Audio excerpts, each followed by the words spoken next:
Tiga. Selamat pagi, selamat siang, selamat malam.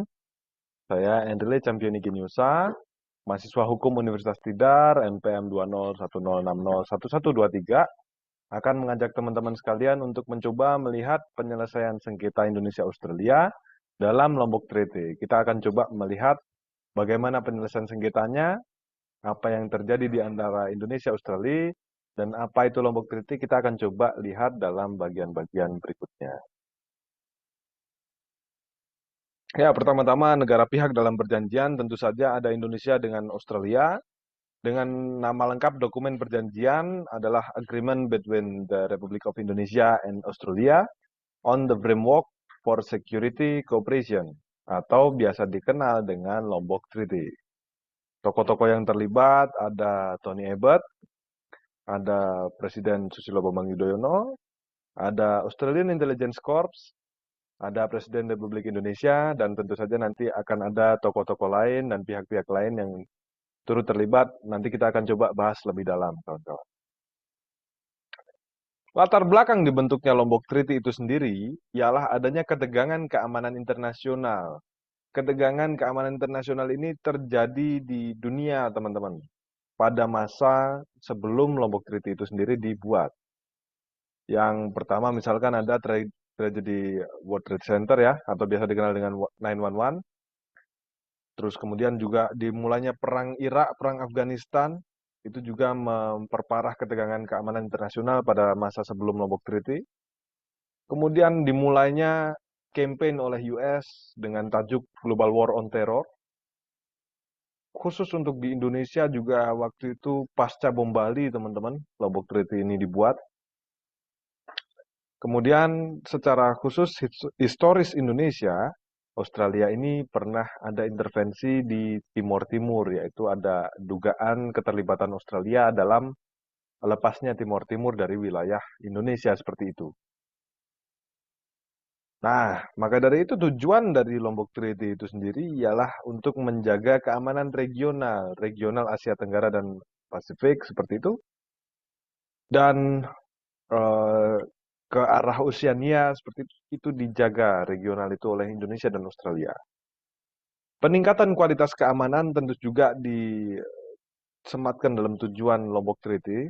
Kita bisa lihat dalam bagian pembukaan Lombok Treaty dan juga kita bisa simpulkan melalui secara tersirat begitu ya dari batang tubuh yang mana Lombok Treaty ini mengisyaratkan bakal diadakannya kerjasama-kerjasama untuk meningkatkan kualitas keamanan mulai dari personil hingga kualitas infrastruktur militer seperti itu, yang tentu saja ditingkatkan melalui kerjasama.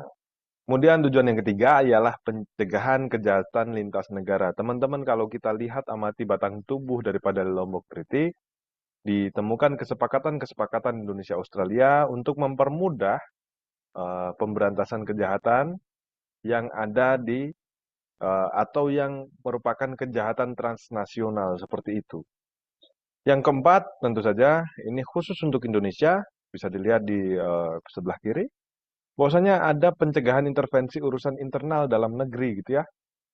Yang ini merupakan kepentingannya Indonesia. Dalam hal ini tujuan ini merupakan tujuannya Indonesia secara murni seperti itu.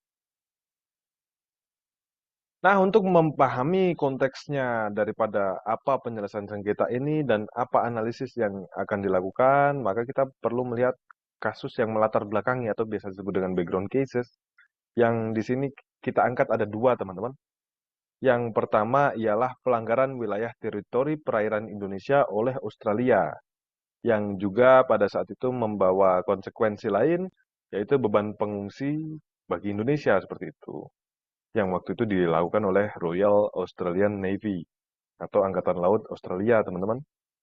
Sedangkan kasus yang kedua ialah spionase Presiden RI yang membawa konsekuensi lain, yakni sentimen publik dan exposure kelemahan siber Indonesia, seperti itu.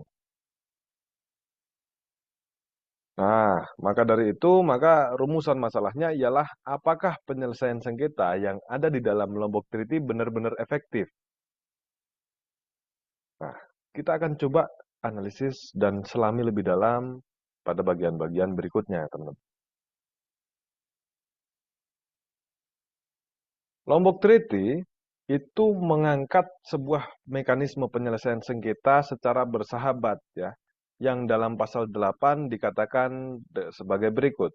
Disputes arising in relation to the interpretation on implementation of this agreement shall be settled by amicably by mutual consultation or negotiation between the parties. Atau artinya sengketa-sengketa yang muncul timbul dari hubungannya dengan interpretasi, penafsiran, atau penerapan daripada kesepakatan ini akan diselesaikan secara bersahabat ya teman-teman. Amicably ini secara bersahabat dengan konsultasi dua arah dan atau negosiasi di antara kedua belah pihak seperti itu. Nah, itulah penyelesaian sengketa bersahabat ala Lombok Treaty.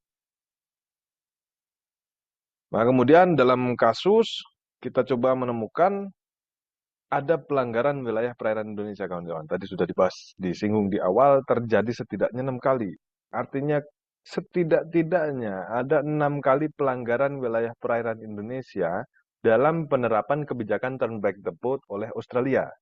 Kebijakan turn back the boat Australia ini sendiri, simpelnya adalah mengembalikan arah kapal imigran gelap ya dibalik 180 derajat ke arah datangnya seperti itu. Masalahnya adalah dalam pengembalian kapal ini kerap kali mengarah pada wilayah perairan Indonesia. Ya, jadi selain dia sudah memanfaatkan wilayah teritori perairan Indonesia, dia juga mengembalikan kapal yang diarahkan ke wilayah perairan Indonesia seperti itu. Sehingga ketika imigran gelap ini tiba di pulau terdampar atau bertaut di sebuah pulau seperti itu, akhirnya berakhir dalam tanggungan sosial Indonesia yang secara tidak langsung membebani keuangan Indonesia pula. Nah, kemudian dalam kasus yang kedua, ada kasus spionase Presiden RI, itu dilakukan oleh intelijen Rusia ya, Australia, tadi kita sudah bilang Australian Intelligence Corps, yang kemudian dibocorkan oleh Edward Snowden. Pada saat itu, spionase berupa intersepsi penyadapan seluler Presiden RI itu sebetulnya tidak hanya dilakukan kepada Presiden RI, teman-teman. Tapi juga dilakukan kepada Ibu Ani Yudhoyono, waktu itu juga kepada banyak pejabat tinggi dan orang penting di pemerintahan Indonesia, seperti itu. Nah, exposure ini kemudian membawa konsekuensi lain, yaitu memperlihatkan betapa lemahnya siber Indonesia, yang otomatis juga merendahkan martabat Indonesia di dalam masyarakat internasional seperti itu. Nah, pada realitanya pelanggaran ini terjadi secara repetitif. Sudahlah repetitif juga tidak ada bentuk itikat baik atau biasa disebut dengan good faith untuk meminta maaf seperti itu. Dan juga realita yang ada adalah terdapat ketegangan yang relatif tinggi di tengah-tengah masyarakat kita.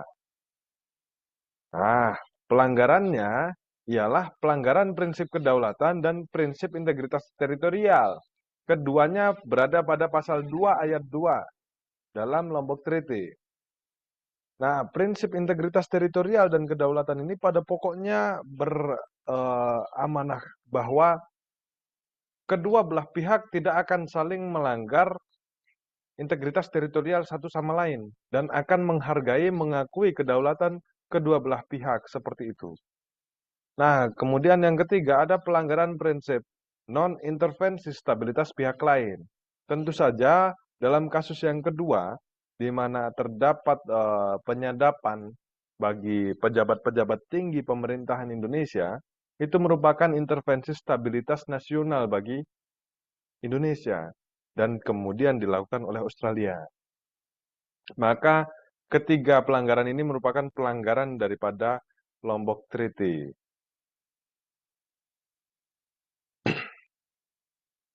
Faktor-faktor terjadinya pelanggaran ini ada 3, teman-teman. Yang pertama, perbedaan kepentingan, tentu sudah disinggung di awal, ada beberapa kepentingan yang itu murni kepentingan Indonesia. bahwasanya dalam sebuah kesepakatan internasional atau perjanjian internasional tidak seluruh poin merupakan kepentingan dua belah pihak. Beberapa poin merupakan salah satu pihak punya kepentingan saja dan begitu pula dengan beberapa poin lainnya. Yang kedua, faktornya ialah perbedaan perspektif, kawan-kawan. Ada perbedaan perspektif di tingkat masyarakat dan ada perbedaan perspektif di tingkat pemerintahan. Keduanya saling bertentangan di antara Indonesia dan Australia. Bahwasannya di tengah-tengah publik Indonesia, baik itu Indonesia maupun Australia, itu saling menganggap publik lainnya sebagai lawan atau tidak ada keakuran seperti itu. Kemudian, faktor yang ketiga mengatakan bahwa ketika terdapat perbedaan kekuatan strategik atau yang biasa dikenal dalam teori hubungan internasional sebagai strategic asymmetry, negara yang lebih kuat cenderung lebih sering menyepelekan kesepakatan di antara negara-negara yang lebih lemah. Dalam hal ini, kekuatan itu artinya ialah ada kekuatan militer, kekuatan strategis itu meliputi juga jaringan internasional, sebagaimana Australia merupakan persemakmuran juga kan? Nah, maka dari itu Indonesia berada pada posisi yang kurang diuntungkan sehingga Australia melanggar perjanjian ini secara berkali-kali. Nah, kesimpulannya, sebetulnya perjanjian Lombok Treaty yang mengamanahkan penyelesaian sengketa secara bersahabat ini tidak begitu efektif. Tidak efektif untuk apa? Untuk mencegah repetisi. Namun, di samping tidak efektif mencegah repetisi ini, perjanjian ini masih memiliki sisi positif bahwa ditangkap adanya korelasi antara penyelesaian secara bersahabat dengan rendahnya eskalasi konflik. Dari konflik-konflik sengketa yang ada, tidak ada konflik yang dieskalasi hingga konflik bersenjata. Kesemuanya hanya ketegangan sosial saja. Maka dari itu terdapat korelasi di antara kedua hal tersebut. Nah, kira-kira begitulah kita menyelami penyelesaian sengketa Indonesia-Australia dalam Lombok Treaty, kasus-kasusnya, dan apa itu Lombok Treaty. Video ini disusun untuk menyelesaikan ujian akhir semester 2024 Hukum Perjanjian Internasional dengan dosen pengampu Bapak Triantono SHMH. Sekali lagi saya ucapkan terima kasih atas ilmu yang diberikan di dalam kelas maupun di luar kelas. Maka dari itu dengan ini saya akhiri video kali ini. Sampai jumpa, salam hangat dari Andrew Campioni Geniusa. Saya pamit undur diri.